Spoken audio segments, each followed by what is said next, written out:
तो दोस्तों, आपका हमारे एक और धमाकेदार वीडियो में स्वागत है। भाई, आज का एपिसोड तो एक्शन, सस्पेंस और कॉमेडी का ऐसा तगड़ा कॉम्बो है कि आपको मजा आ जाएगा। एक तरफ एक ऐसी रहस्यमयी लड़की की एंट्री होती है जो यू जुंग ह्युक तक को रिजेक्ट कर चुकी है और जिसे देखकर आसमान के गॉड्स तक कांप रहे हैं। वहीं दूसरी तरफ हमारी पलटन पहुंच चुकी है फर्स्ट मुरिम की दुनिया में। लेकिन भाई, वहां पहुंचते ही यू जुंग ह्युक कहां गायब हो गया और मार्शल आर्ट्स की इस दुनिया में ऐसा कौन सा मॉडर्न स्कैम चल रहा है जिसे देखकर हान मियंगो के होश उड़ गए। सब कुछ जानेंगे आज के इस कड़क वीडियो में। चलिए सीधे शुरू करते हैं। तो भाई, जैसे ही जांग हायोंग ने डोगजा को कोहनी मारते हुए छत की तरफ इशारा किया और कहा, वहां देखो डोगजा, वही है हमारी द पनिशर, तो भाई कसम से अपने किम डोगजा का इनर मोनोलॉग तुरंत किसी टीवी सीरियल के नरेटर की तरह एक्टिवेट हो गया। भाई साहब, ये चेहरा तो पक्का ऐसा है जो यू जुंग ह्युक के गाल पर कम से कम 3 तमाचे तो मिनिमम जड़ेगा ही जड़ेगा। वो उसे फटी आंखों से घूरने लगा कि वेट यार, ये लड़की आखिर है कौन? क्या वेज ऑफ सर्वाइवल की ओरिजिनल नॉवल में इसका कोई जिक्र भी था? डोगजा ने अपने दिमाग के विकिपीडिया में बहुत सर्च किया, पर भाई वहां नो रिजल्ट फाउंड आ रहा था। और अगले ही सेकंड उस पनिशर लड़की ने बिना किसी चिल के किसी एनिमे हीरोइन की तरह छत से नीचे छलांग लगा दी। उसने हवा में ही अपनी तलवार निकाली और पलक झपकते ही बैम, उन नागरिकों के हाथ काट दिए जो कुछ देर पहले कबाड़ के लिए लड़ रहे थे। डोगजा की आंखें बाहर आ गईं। भाई, ये क्या था? और वहां वो तीनों गुंडे दर्द के मारे चीखने चिल्लाने लगे। जांग हायोंग तो ऐसे खुश हो रहा था मानो उसने किसी गेम में कोई बहुत ही रेयर कैरेक्टर अनलॉक कर लिया हो। वो डोगजा से बोला, देखा है ना ये एकदम कमाल, मैं कल इससे बात करने गया था पर भाई ये ऐसे टेलीपोर्ट हो गई मानो मैं कोई टैक्स कलेक्टर हूं और ये मुझसे बच रही हो। पर अपना डोगजा भाई साहब, वो तो ठहरा नंबर 1 का किताबी कीड़ा। उसने तुरंत उस लड़की की तलवारबाजी का एनालिसिस करना शुरू कर दिया। एक इनकॉर्नेशन के लिए ऐसा मूव, बिल्कुल इम्पॉसिबल। ये तो ट्रांसेंडेंट लेवल की स्पीड है। डोगजा का दिमाग तुरंत स्ट्रैटेजी मोड में आ गया कि अगर मैं इस लड़की को डेमन किंग सिलेक्शन के लिए अपनी टीम में शामिल कर लूं तो भाई पासा ही पलट जाएगा। तो डोगजा ने उसे आवाज दी, हे। उस लड़की ने पलटकर डोगजा को एक ऐसा गंदा और खूनी लुक दिया मानो उसने डिसाइड कर लिया हो कि वो आज ही डोगजा का राम नाम सत्य कर देगी। डोगजा थोड़ा पीछे हटा। अरे भाई, ये मुझे ऐसे क्यों घूर रही है? क्या हम एक दूसरे को जानते हैं? तुम मुझसे इतनी नफरत क्यों करती हो भाई? मैंने तुम्हारा क्या बिगाड़ा है? उसने बात संभालने के लिए कहा। वेट, मेरी बात तो सुनो। पर ना भाई ना। वो लड़की तो हवा में धुएं की तरह गायब हो गई। तभी आसमान में सिस्टम के नोटिफिकेशंस पागलों की तरह बजने लगे। Constellation, prisoner of the golden headband is shocked. A few constellations are concerned about your judgment. Demon-like judge of fire is angrily pointing a finger at the nebula Asgard. डोगजा वहां अकेला खड़ा सोच रहा था, ओके, अब ये क्या ड्रामा है? ये सारे गॉड्स ऐसे क्यों रिएक्ट कर रहे हैं मानो मैं घर में कोई शापित गर्लफ्रेंड लेकर आ गया हूं। उसने चारों तरफ देखा और एक ठंडी सांस ली। धत्तसाला वो हाथ से निकल गई। जांग हायोंग ने अभी भी उसी ठरकी अंदाज में पूछा, तो क्या वो सच में बहुत हॉट नहीं थी? डोगजा ने कहा, हाँ ठीक है, पर वो यहाँ पहली बार कब दिखी थी? यही कोई 3-4 दिन पहले। उसकी अफवाहें बहुत तेजी से फैली हैं भाई। किलर लुक्स, किलर स्किल्स, और वो किसी से बात तक नहीं करती। एकदम वीआईपी पैकेज है। क्या तुम्हें लगता है वो कल फिर आएगी? जांग हायोंग ने कंधे उचकाए। वो हर दिन आती है। वैसे मुझे लग रहा है कि तुम उस पर कुछ ज्यादा ही लट्टू हो रहे हो। डोगजा तुरंत डिफेंसिव मोड में आ गया। अरे ऐसा कुछ नहीं है भाई। तभी स्क्रीन चमकी। कॉन्स्टलेशन, डीमन लाइक जज of fire is looking at you. Dokja की टोन तुरंत सॉफ्ट हो गई। बहुत दिनों बाद दिखे उरियल। तभी एलिन, जो शायद 5 फीट दूर से उनकी बातें छुपकर सुन रही थी, बीच में कूदकर बोली, उसकी सिंबॉलिक बॉडी अभी रिपेयर हो रही है डोगजा। एक बार जब वो ठीक हो जाएगी तो तुम उससे अच्छे से बात कर पाओगे। तुरंत मैसेज आया, कॉन्स्टलेशन, डीमन लाइक जज of fire is steering up in emotion. Dokja का इनर मोनोलॉग अब सच में थोड़ा इमोशनल हो गया था। वो सोचने लगा कि उरियल वो सारे मैसेजेस भेज रही है जो वो पहले नहीं भेज पा रही थी। उरियल, तुमने उस वक्त यू जुंग ह्युक को मुझे बचाने के लिए मनाया था। तुम सच में बहुत प्योर हो। पर तभी डोगजा को थोड़ा शक हुआ, पर वेट, तुमने जुंग ह्युक को ऐसा कौन सा पर्सनल सिनेरियो दिया था? तुम एक आर्च एंजल हो और ये डेमन रेल्म है। ये तो बिल्कुल वैसा ही है जैसे कोई बिल्ली कुत्तों के शो में चली जाए। तुरंत मैसेजेस फ्लैश हुए। कॉन्स्टलेशन, डीमन लाइक जज of fire is making a sullen expression. Constellation, demon like जज of fire is saying it doesn't matter anymore. Jang Hayoung, जो इस पूरे कॉस्मिक ड्रामे से पूरी तरह कंफ्यूज था, उसने डोगजा से पूछा, वैसे भाई तुम इन कॉन्स्टलेशंस को इतने अच्छे से कैसे जानते हो? डोगजा ने बहुत ही कैजुअली अपना स्वैग दिखाते हुए बम फोड़ा, क्योंकि मैं खुद भी एक कॉन्स्टलेशन हूं। जांग हायोंग ने अपनी आंखें झपकाईं। वेट, तुम सीरियस हो? वो आसमान वाले लोग, सुबह के उस मम्मी जैसे गॉड की तरह जिसके चारों तरफ ग्लोइंग टेक्स्ट चमक रहा था? बिल्कुल वही। ये मॉडिफायर, ये अपनी खुद की वाइब बनाना, इसी को कॉन्स्टलेशन कहते हैं। जांग हायोंग की आंखें फटी की फटी रह गईं। तो फिर तुम्हारा मॉडिफायर क्या है? वो रुका और बोला, हाँ, तुम हंस क्यों रहे हो भाई? पर भाई, इससे पहले कि डोगजा अपने मॉडिफायर का नाम बता पाता, तभी पीछे से एक बेहद ठंडी और जानी पहचानी आवाज आई, तुम लेट हो। दोनों डोगजा और जांग हायोंग किसी डरी हुई मुर्गी की तरह पीछे पलटे। और वहां कौन था भाई? अपना यू जुंग ह्युक एक कुर्सी पर किसी थके हुए राजा की तरह बैठा था और मजे से कॉफी की चुस्कियां ले रहा था, मानो उसे दुनिया की किसी चीज से कोई फर्क ही नहीं पड़ता। डोगजा उसे घूरने लगा, भाई तुम यहां कब से बैठे हो? उसने ध्यान दिया कि जुंग ह्युक के जूतों पर कीचड़ लगा हुआ था। ये बंदा आखिर कहाँ गया था? यू जुंग ह्युक ने जांग हायोंग की तरफ देखा और डोगजा से पूछा, क्या ये वही बंदा है जिसके बारे में तुमने बताया था? डोगजा ने सिर हिलाया, हाँ यही है। जांग हायोंग ने हंसते हुए हाथ हिलाया, nice to meet you duke साहिब। पर जुंग ह्युक ने अपने उसी खड़ूस अंदाज में कहा, चलो ये फालतू के इंट्रोडक्शंस बंद करो। जांग हायोंग बुदबुदाया, ओह ठीक है, काफी ऑकवर्ड है। डोगजा को माहौल में थोड़ा तनाव महसूस हुआ तो उसने अपना गला साफ करते हुए कहा, यहाँ का एटमॉस्फेयर थोड़ा भारी लग रहा है। तभी जुंग ह्युक फुल सैवेज मोड में आ गया। उसने जांग हायोंग की तरफ इशारा करते हुए कहा, यह बंदा तो वेट करने के लायक भी नहीं था। तुम इस जोकर को टीम में शामिल करने की बात कर रहे हो? सीरियसली? जांग हायोंग चिढ़ गया। Excuse me? डोगजा ने खून खराबा रोकने के लिए तुरंत बीच में आकर कहा, अरे रुको रुको, एक और है। मैंने अभी उससे बात नहीं की है, पर वो बहुत ही प्रॉमिसिंग लग रही है। लोग उसे द पनिशर कहते हैं। ये सुनते ही जुंग ह्युक ने तुरंत कड़क आवाज में कहा, वो लड़की तो बिल्कुल नहीं। क्या? पर क्यों? जुंग ह्युक का चेहरा गुस्से से लाल हो गया। मैं ऑलरेडी उसे अपनी टीम में शामिल करने गया था, पर उसने मुझे सीधे रिजेक्ट कर दिया। डोगजा के दिमाग के अलार्म बज उठे। ओ भाई, ये तो सच में बहुत गुस्से में है। मतलब उस लड़की ने यू जुंग ह्युक को, हाँ भाई, द यू जुंग ह्युक को मना कर दिया और ये बंदा अब खुन्नस खाकर बैठा है। आखिर वो है कौन? क्या वो कोई नया कैरेक्टर है? क्या ये कहानी ओरिजिनल नॉवेल से इतनी ज्यादा दूर निकल चुकी है? फिर डोगजा ने एक ठंडी सांस ली। ठीक है, अब हमारे पास सिर्फ एक ही रास्ता बचा है। जुंग ह्युक ने पूछा, क्या? डोगजा ने जांग हायोंग की तरफ देखा, क्या तुमने वो किया जो मैंने कहा था? जांग हायोंग ने सिर हिलाया, हाँ कर दिया। और उस ट्रांसेंडेंट का क्या हुआ जिसके बारे में मैंने बोला था? मुझे वहां से रिप्लाई मिल गया है। उन्होंने कहा है, अगर दम है तो आ जाओ। अब जुंग ह्युक की उत्सुकता थोड़ी बढ़ी। उसने अपनी आंखें छोटी की, ट्रांसेंडेंट? तुम दोनों आखिर किस बकवास के बारे में बात कर रहे हो? डोगजा ने एक शातिर मुस्कान के साथ कहा, ओ हमारा ये जो जांग हायोंग है ना, इसके पास एक कमाल की पावर है। ये दूसरे सिनेरियो वर्ल्ड्स के जीवों से सीधे बात कर सकता है ना काम की चीज? जांग हायोंग ने हवा में नाक फुलाई। डोगजा ने आगे कहा, हमें सिर्फ इनकॉर्नेशंस तक ही लिमिटेड रहने की जरूरत नहीं है। अगर हम किसी ट्रांसेंडेंट को अपनी टीम में ले आए। जुंग ह्युक ने गुर्राते हुए कहा, बस वो कोई कॉन्स्टलेशन नहीं होना चाहिए। मैं उन गॉड के बच्चों पर रत्ती भर भी भरोसा नहीं करता।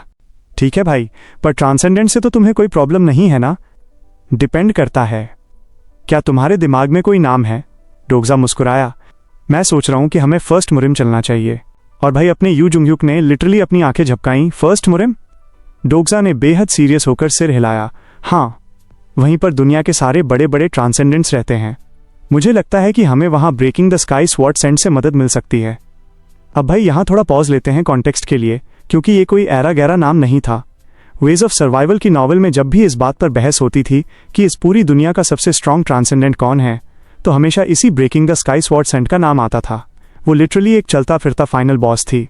और एक मजेदार बात, वो कोई और नहीं बल्कि खुद यू जुंग ह्युक की मास्टर थी। जी हाँ भाई, वही गुरु जिससे आप अपनी लाइफ में दोबारा कभी नहीं मिलना चाहते।